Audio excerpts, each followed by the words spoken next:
On a appris beaucoup de choses en fait finalement sur le profil d'Abdoulhakim Anaïef. On savait qu'il était très proche du terrorisme, mais on en sait un peu plus sur les heures qui ont précédé l'attaque, puisque le procureur l'a très longuement expliqué. Il s'est connecté à plusieurs reprises sur Internet, sur son téléphone portable, a essayé de télécharger des messageries pour pouvoir communiquer éventuellement avec d'autres personnalités, que ce téléphone a été égaré. Il a prétendu qu'il l'avait perdu et ce téléphone est évidemment un élément très important. Le procureur qui a expliqué aussi que les parents d'Abdoulhakim Anaïef avaient été entendus et que le père avait fait part de son inquiétude quant à son évolution et qu'il avait remarqué qu'il avait téléchargé des vidéos avec un drapeau noir. Donc des profils qui semblent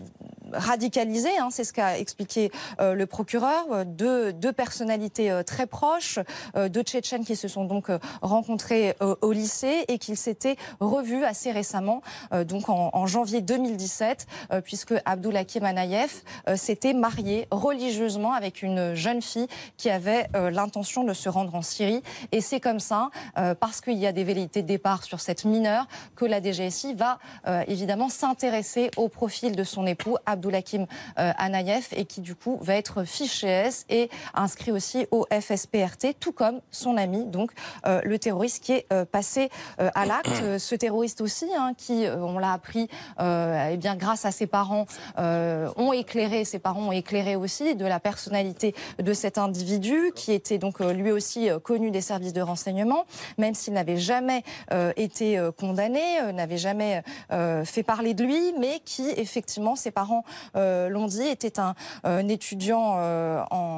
qui était étudiant infirmier, qui voulait devenir infirmier, qui avait raté son année de médecine, qui était très refermé, mais chez qui on a retrouvé un ordinateur. Et dans cet ordinateur, il avait fait des recherches sur Internet, sur l'islamisme, sur la Syrie, donc une radicalisation qui était en route, en marche.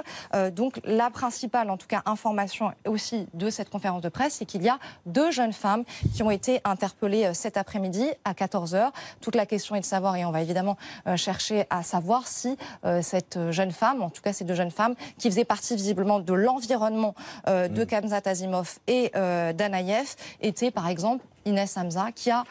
épousé religieusement Anaïef. Donc évidemment, on va essayer de le savoir parce qu'elles peuvent aussi, elles, éclairer sur la radicalisation de ces deux hommes.